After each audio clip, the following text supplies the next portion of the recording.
You know, VR goes out beyond social and gaming and entertainment into real-world commercial uses. Here to talk about this new reality, please give a gigantic round of applause to our next keynote speaker, Director of Virtual and Augmented Reality at Dell, Gary Radburn. Air horn. Gary, pleasure. Cheers, Johnny. Thanks Cheers. a lot. Thank you very much. Right, we're getting near to the end. Huge sigh of relief, but hopefully we've got some interesting stuff to tell you here. I'm not going to be going through a sales pitch or anything like that. This is really to go through all the great stuff that's been done so far, primarily in media and entertainment. We all know about VR gaming. We all know about how to watch 360 videos in the room. But VR is so much more than that. It offers so much more to making life better for people, as we'll see through some of the examples I'm going to give. And it's all the amazing work that's being done out there in media and entertainment, the likes of yourselves, if you're developers or programmers, that are really transcending new ways of doing things and really helping industry do creative new processes, shorten time to design, allow people to collaborate across huge distances. And then we'll go through some healthcare examples of how we're making things better for people in health. Because even if you don't work in healthcare, you care about your health. It's near and dear to you. As I'm finding, as you can tell from the ridiculous accent, I'm based in Raleigh, North Carolina. But the American healthcare system and things like that, you need to care about your health, I'm finding. And then we'll go through a couple of fun things, and then I'll hand over to HTC at the end. So anyway, the first thing I normally try to do inside commercial is, when you work inside the industry, you can make some very bad assumptions. You can actually think that everybody understands VR, everybody's been inside of VR and knows exactly what you're talking about. Unfortunately, that's not really the case. When you work inside the industry, you can't make that assumption. So I find it always good to level set so that everybody has the same base level of knowledge. Now, I'm not going to bore you for a long time with this slide, but we've progressed through the ages of how we've presented media to other people. And I'll start at the 360 video. A couple of years ago, 360 video was rife. People were trying new things. YouTube was presenting 360 videos online. And people are thinking, oh, well, that's a bit passé now, isn't it? I like to look at 360 video as the gateway to VR. We've now got new techniques in 360. We've got stereoscopic, so you can get some parallax movement. You've got photogrammetry, so we can actually change camera positioning. We've got directors out there now experimenting with 360 video branching content, so that you can actually take different storylines and improve storytelling in it. And then you've got volumetric, where we can now capture spaces and actually see what the director envisaged for the 360 video in volumetric, but then take any vantage point within that volumetric space and see it from a different angle, which again gives a great social media interaction for people talking about the films, saying, well, if you watch it from this position, you can see this, which you wouldn't have seen from a director's cut. And when you're doing video, it's all about getting eyeballs on the medium. We then have virtual reality. We're actually creating that space, 6 degrees of freedom, completely computer-generated inside of it, and the computer is in control of where we can go full freedom of movement within that. We then go augmented reality, which is where we start to overlay graphics into a physical space. So what would be a great thing is if I'm looking out at all your smiling faces, and then there would be facial recognition going on, which gives me your name, a few of your likes and dislikes, and then I can tailor the presentation to be more interesting than it already obviously is. And then we can go to mixed reality, which is where we're starting to see a lot of things happen inside of industry, where we can model 3D objects inside of a room. We can all walk around it. We can collaborate in different areas of the world, all seeing the same object, having a collusion with real-world objects, and basically having a full interaction there. So setting that grounding is very, very important when you're talking to people who are outside of the industry. Obligatory graph that I have to put inside of the slides, basically saying that the industry we think is going to be big. Right? I get asked all the time, well, you know, VR, it's a bit of a gimmick, isn't it? So if VR is a gimmick, then is it the next 3D TV? The short answer is no. There is a longer answer, and that's heck no. Right? We've got a lot more content inside of VR. 3D TV didn't take off for various reasons, but we're really seeing the media and entertainment, the home use, the prosumer headsets that are out there, really lighting the fire under industry and grasping their imagination to really embrace it. And as you can see, the projection of the numbers is very, very large. We're looking at about 98% compound annual growth rate for those of you who like numbers. But what have we done to drive VR? You're probably thinking, okay, Dell's standing up there, they're going to start talking about their hardware and things like that. I'm not going to do that. What I'm going to do is give you some concrete examples of what we've been doing to drive the industry inside of VR and really drive this space to be the forefront technology inside of the commercial space. We did some work about 16 months ago with Jaguar Land Rover, the Jaguar I-Pace. It was the world's first launch of a car in VR. But not only did they use VR to launch that vehicle, they actually used it as part of the design flow as well. They had interior and exterior design engineers working out where to route cables inside of the car and using VR to be able to do that. Then we had a collaborative experience of 66 people in the same VR experience, 56 in LA, 10 of them over in London. And you could actually interact with each other inside that virtual space. Everybody had their own private experience with the car, and then inside the headset, the engineers were being black screened in to tell you all the important information about the car that would traditionally be in a PowerPoint format. The tech journalists, the automotive journalists absolutely loved it. And the great thing was that when everybody actually took off their headset, then in the meantime, the car was wheeled in so they could actually see the physical car itself afterwards. And the great thing about VR, you're in your own space. Nobody noticed or heard the car being wheeled in. So that was a great success in the industry. But nothing says success about a medium. You might think, well, they tried it, but is there any investment going on in that? And the way to prove something is you do it again. So middle of last year, the Jaguar E-Pace launched. And again, we were involved in that. And that was the longest barrel roll for a commercial car inside SUV, I think it was, and now in the Guinness Book of Records.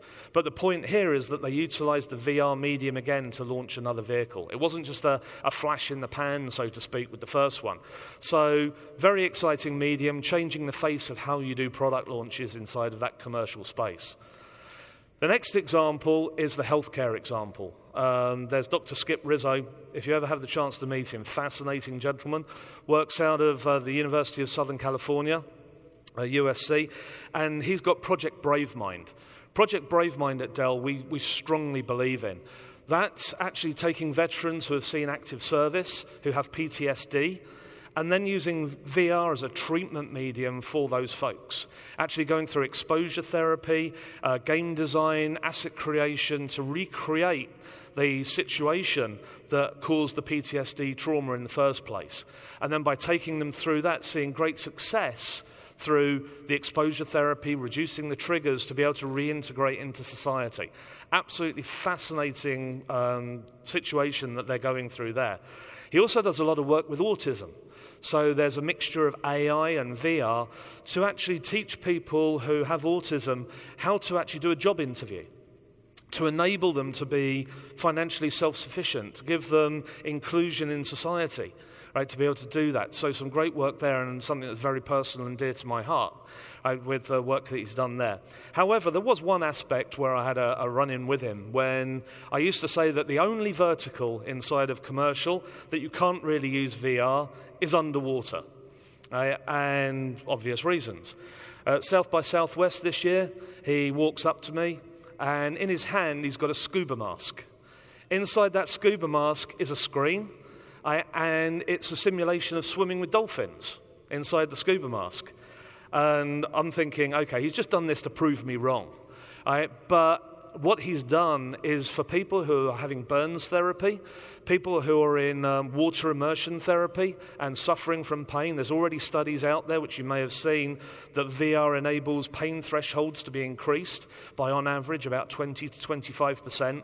So these people who are suffering from burns, they've got distraction therapy through VR, they're in an immersion tank in water, and they're actually swimming with the dolphins by wearing a scuba mask. I mean, it's phenomenal stuff he's coming out with, and I've lost my throwaway line. So other things we've done, traditional in media and entertainment, we've got, we did some work last year with Dunkirk, which was obviously a film that I think got 3 Oscars at the end of it. We did the Dunkirk VR experience. We've got that on the stand outside, which you can partake in if you so wish. We also did work with Sony with Spider-Man Homecoming. And again, it's working with those studios to create new experiences and really push that medium. And this is really what it's all about. It's really trying to advance VR to a stage where people just don't think about, oh, it's games, it's shooting zombies or whatever else. It can have real-world applications. To give you another example, we actually sponsored Nat Geo explorer Mike Lebecki to go to northern Greenland and film some 8K footage, take some rugged product out there with him as a little sideline of like a done on a Dell type thing. But from that 8K footage to actually then create a 360 video experience to highlight the plight of the polar bears. They're majestic animals. How do you get an emotive connection to something? You put somebody inside a headset, you show them something, they'll form an emotional connection with that. Whether that's purchasing a product, whether that's being next to a swimming polar bear in there, they start to feel that emotion. You start to get people to care. And what we're doing in Dell is we've got this VR for Good campaign where we're actually going around sponsoring activities like this, because apparently if humankind doesn't change its ways, then in the next 100 years polar bears are going to die out. We're starting to see plastic from our oceans starting to appear inside the stomachs of polar bears as well. So again, we're trying to use this as a medium to really get people to connect with our planet, to connect with people out there, to then really start to make a difference. The other thing I was delighted to see as well was my niece back over in the UK. She's a graphic design student, and traditionally, you're women in technology. We're trying to increase women in technology there. We're also trying to increase the STEAM aspects and trying to get people to embrace technology there as well. She actually phoned me up and asked if I could help her with getting in contact with some studios back in London to see if she could do a work placement. And she actually chose the VR space, taking her graphic design, which traditionally would have other career tracks inside of that in the UK certainly, and then use that to create assets and create content inside a VR workspace. So from a personal point of view, I like to think I've inspired my niece to actually think about her career and where she's going. And this is only like goodness. Right? We're actually expanding out and taking it out from there. So I couldn't resist. I had to put the slide up, bearing in mind what the day is today. So, may the 4th be with you. And I would like to hand over now at this point to Kris from HTC, because it's all very well having all of this content out there and creating your new opus, and how do you get it out to people? How in a commercial organization do you actually create a new application and get that distributed inside of your organization? So Kris is going to take us through some products from HTC and also how we get around that and how we deliver that through Viveport. So I'd like to introduce Kris.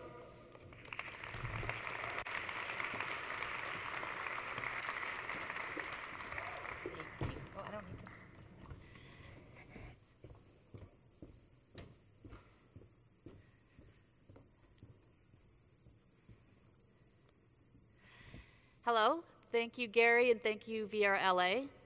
You've probably noticed I'm not Rickard Steiber, but I am from his Viveport team. I'm Kris Severson and I work with developers to bring their content to Viveport. One of the key drivers in my work that is very personal to me, and I know I speak for all of the Viveport team, is that VR is an evolving conversation. We're figuring this out together as an industry. No one has all the answers, but solutions exist and we'll find them together. VR is our growing ecosystem and everyone is our partner. So where's that conversation now, almost halfway through 2018? I can share HTC's perspective. HTC is all in on VR, and we know that we are only going to be successful if you are successful. That's why our key mission for us is to empower VR developers, businesses, and consumers. Vive and Viveport have been doing just that, and I want to share the most recent things we've been up to in both hardware and software content. You may have heard of something called Vive Pro. We just launched in April. It's the best VR out there today, resolution-wise, audio, comfort, larger tracking space with 2.0 lighthouses, and front-facing cameras. We, in fact, just released SDKs supporting some of these key features, so we highly encourage you developers to download them and start playing around. The Pro was built for the most demanding customer, created for and from feedback from our enterprise and developer partners. HTC is pushing and innovating at the top end. If you haven't tried the Pro, come by the Dell and Viveport booth, and we'll be showing off the hardware, and you can experience Ready Player One firsthand. We also have something called Vive Focus, our standalone HMD, no PC required. We're at the top of our game with this device with 6-DoF headset, a screen which is the same as the one used in the Pro, and we've already launched in China and announced at GDC that the Focus will be coming internationally later this year. It's powered by what we call Vive Wave, a unifying runtime many HMD manufacturers are adopting. If you have an existing experience on other VR platforms, bringing it over to the Focus is easy. If you find that I'm lying about that, we have a very responsive team ready to help you out. And developers, as of today, Vive Focus kits are now available for purchase if you're a registered developer with HTC. And of course, there's the original Vive that you know and love at a new price, more accessible at $499, and it's a great option for those new to VR. And last but not least is our wireless, coming this year in partnership with Intel, works with both Vive and Vive Pro, and it offers untethered freedom without compromising the fidelity of a PC-powered VR experience. Now I'd like to talk about software and Viveport, which is HTC's content distribution and marketplace. We are so excited with the growth of Viveport. We launched 2 years ago in China and have been global for the last 18 months. It is now truly a worldwide effort. It has great diversity of content, and our user base is growing exponentially week on week. For developers, Viveport is a single portal for everything you need, supporting all of our hardware in various business models, including a home, arcade, or location-based, and our new education initiative. It's a self-submit platform with our goal always being flexibility and choice. Your feedback has been invaluable as we've grown the platform, and it's 100% our focus to keep delivering what you've been asking for. As you may know, Viveport is both a paid download store and a subscription service. Subscription is growing dramatically. We found that it helps customers find and discover their favorite experiences. We handpick and curate the newest editions and highlight the content we think customers will enjoy most. We highlight gems that get overlooked. We found that it encourages consumers to not only play more content, but to play more varied content month after month. It's a great try before you buy. For developers, it's a great option for certain kinds of content. Some examples of this are older content that has dropped out from new release, or trending content that can benefit from extra marketing beats. It's also great for content that is focused on user acquisition, building communities, and multiplayer titles, wanting to maintain communities. It's also a great place for shorter experiences looking to monetize but not able to justify a bigger price point. For more premium experiences, it's a marketing channel to offer a light version or vertical slice of the experience for a try before they buy. Right now, everyone who purchases a Vive and Vive Pro gets a Viveport subscription. So at Viveport, we are embracing all types of VR content, games and non-games. We have gone global on games, now available in 61 territories, including China, where we can help you localize your content and also make sure it's secure. But we're also still focused on VR beyond gaming, social, educational, industry, the arts. We have our Vive Arts and Culture Initiative, VR for Impact, library, and university work. With all of this varied content, I can't emphasize enough that we truly want VR to be a place for people outside of just the hardcore gamer. Lastly, I wanted to mention our annual Viveport Developer Awards, the largest prize pool of any VR awards in the industry. And I would not be surprised if next year's winners are sitting in this room right now. So to wrap things up, we've accomplished so much in this past year. We have so much more to share later this year, so please stay tuned. We'll continue to empower VR developers, businesses, and consumers. We're always listening. Again, come by the Dell Viveport booth, see the Vive in action, experience Ready Player One, and come and meet us. We'd love to talk to you. Thank you, and have a great show.